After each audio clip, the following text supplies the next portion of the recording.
Hey people, Seth is here with Might and Magic 7 review. From the 1 second clip that played before I could stop the video and launch OBS recording, Seth's microphone sounds really scuffed in this video, so I'm assuming it's a very old video of his. And I'm kinda worried about that because Seth has become increasingly less edgy, which I approve because some of his jokes were threading on that line and according to some they were way out of the fucking line. And I'm worried he's going to say something really bad in this video, but I wanna watch it, so guess we will have to roll the dice. Let's see what Steph has to say about Might and Magic 7. Hey people, Seth here. Today I'll be reviewing an old RPG classic and a childhood favorite of mine, Might and Magic 7 for Blood and Honor. I have never played a single Might and Magic game. Obviously, in this I'm not counting like the Heroes spin-off line of games, because Heroes of Might and Magic I played, but the main line like RPGs I have not touched, ever. As follow-up to a poorly edited review of Might and Magic 6 that I made and people somehow liked. Might and Magic 7 may honestly be in my He has a Might and Magic 6 review? I did not see it. Maybe it's a deleted video or unlisted or something. opinion the best game in the series, due to streamlining many of the problems of a previous title while refining character progression, and most importantly, adding replayability. So with that said, let's talk about the insane plot. Continuing on from Might and Magic 6, the Kriegans, space-traveling devil aliens that breed like crazy and produce too many children to be sustainable, have been repelled from the land of Excuse me? because some deadbeat adventurers beat their ship's nuclear reactor to a pulp. Meanwhile, on another continent separated by sea, Erathia is receiving its own fair share of demonic infestation. To top it off, other aliens crash land their ship into the local ocean. After a disagreement over gender identity, they part ways and disappear. This is all told by an FMV sequence at the start of the game, which ends with you being blinded by Karl Marx's bullshit. Their party has no clue about any of this because they're deadbeat adventurers who start off the game on a treasure hunt organized by Lord Markham, a useless bureaucrat who wants to pawn off the land of Harmondale to a group of unwitting idiots. And what better place to do it than on Emerald Island, a world-famous resort rated 1 stars for health and safety, 5 years running. If you ignore the swarms of man-eating dragonflies and the resident red dragon living in a cave literally 50 meters from town, it's actually a rather nice place. You eventually win the contest, due in no small part to the fact that all the other contestants are congenitally malformed and suffer learning difficulties. Lord Markham quickly gives you the rights to Harmondale and fucks off. Once you actually arrive to Harmondale, your butler informs you that the keep has been occupied by goblins and fallen into disrepair. Even after race cleansing the place, the goblin smegma is so heavily set into the brickwork that only dwarven bleach can hope to remove it. So you travel to the Barrow. That's what I meant when I said all of the shit at the beginning of this video. This is already Seth is already laying it on thick. An actual place in the Hobbit, and agree to help the bearded Jews in exchange for some max. Okay, bro, come on. Strength still at bang. Isn't Seth Jewish? Down all traces of goblin ejaculate and makes the place nice enough that people start fucking caring about Harmondale again, since Harmondale is contested territory. Thanks, Markham. The elves send their ambassador who explains that Harmondale is rightful elvish Damn, this old type of Seth's review, like this bare bones review, I gotta say it's kinda cozy without all of the things popping up on the screen. It's still funny and it feels like really cozy. And was only conquered by humans because elves subsist on a free-range, non-GMO diet of lettuce and avocado, which makes their bones brittle and their skin crack from loud noises. The human ambassador explains eloquently that Harmondale is currently Erathian territory because of previous acts of elvish aggression, such as existing and forgetting to place a "Do Not Invade Me" doormat at the entrance. Here you can choose to either side with Queen Catherine of Erathia or the shirtless elvish king from the Tularean forest. Whichever side you choose, hostilities between the regions increase until the Seer of Harmondale passes away. As the Lords of Harmondale, the diplomatic process of choosing a successor falls on you. The Wizards of Bracada Desert suggest picking their soft-spoken ambassador to quell the fighting and attempt to bring peace, while the Necromancers of Deja also bring their candidate to the table, an unqualified and inexperienced paper pusher who will only lobby in their interests and has no patience for diplomacy. Which candidate you pick determines the rest of the game, whether the elves and humans settle their border disputes or break into all-out war. The faction you choose to endorse will then invite you to talk further and figure out what's actually going on. The aliens that crash-landed on the planet are actually ancients that split off into two opposing ideologies. Holy wall of text, god damn. Why the fuck didn't they use that all of that place on the right for the text also? Instead they're just completely denying you any view of the game. That's so weird.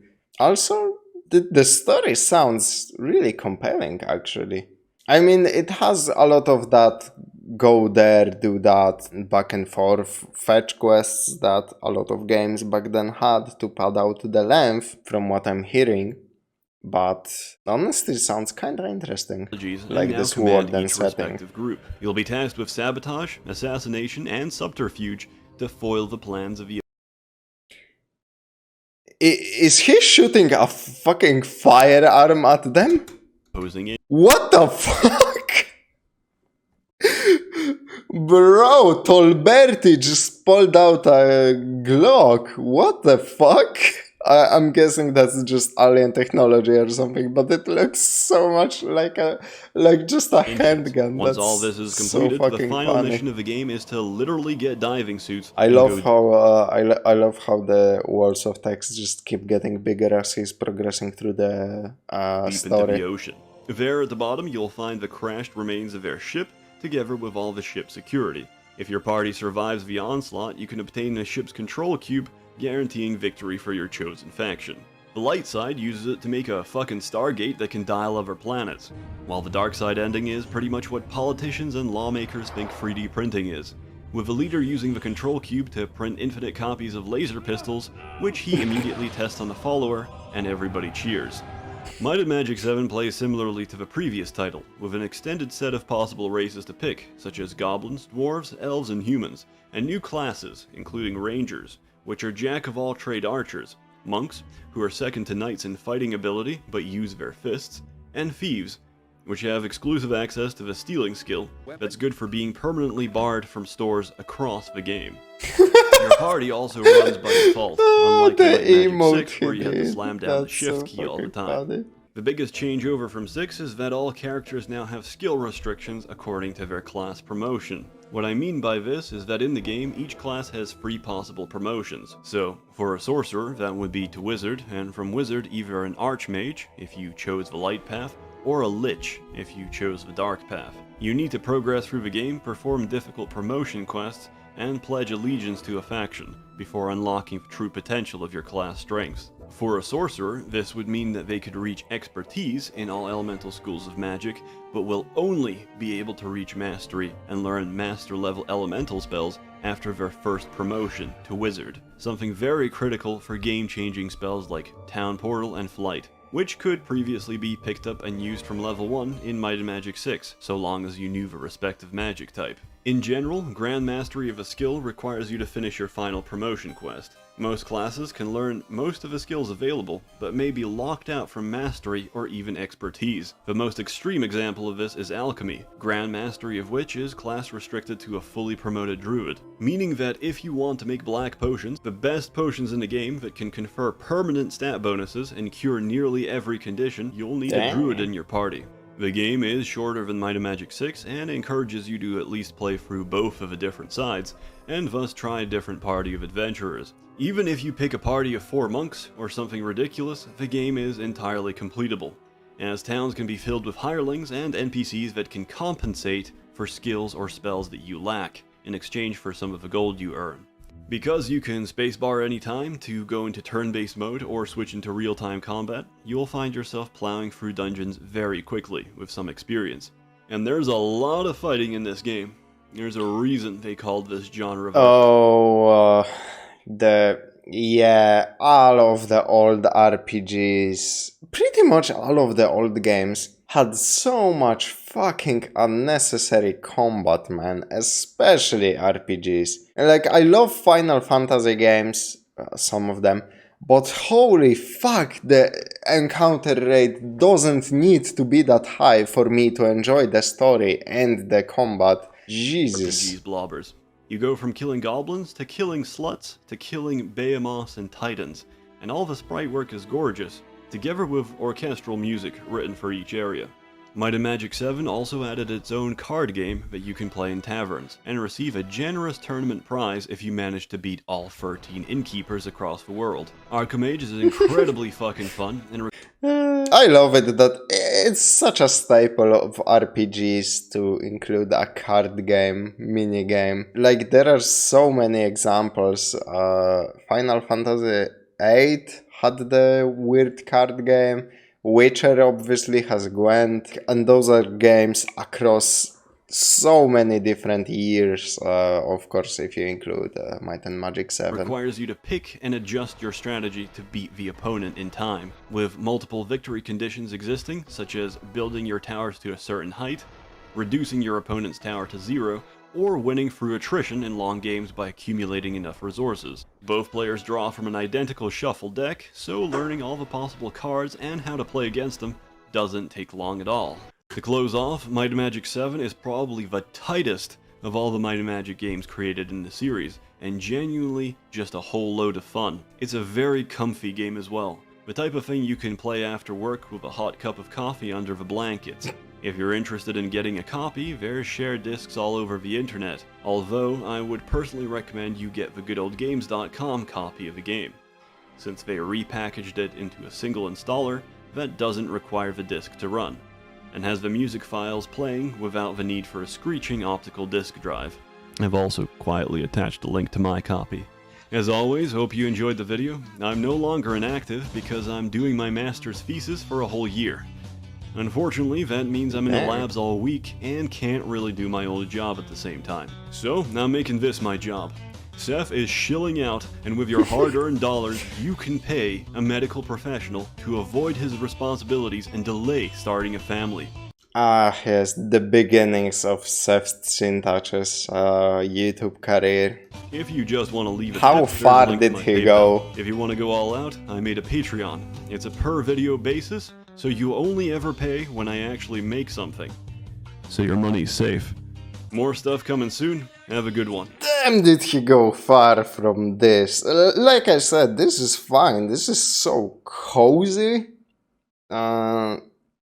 Except the sharp increase in edginess, which obviously different people will appreciate more or less. I, for one, don't think Seth needs to be edgy to be entertaining, as he has proven multiple times with his newer videos. So yeah, I don't necessarily care for it. It's inspiring to go back to Seth's roots and see how he progressed through his YouTube career.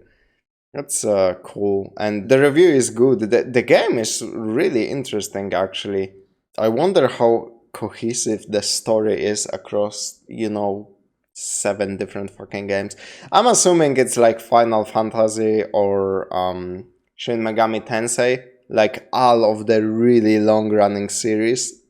So basically not all of the installments are connected, so that the player doesn't have to play through the entire fucking series to understand where that character came from or something.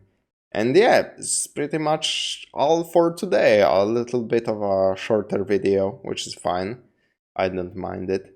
Thank you very much for watching, and as always, you will catch me in the next one.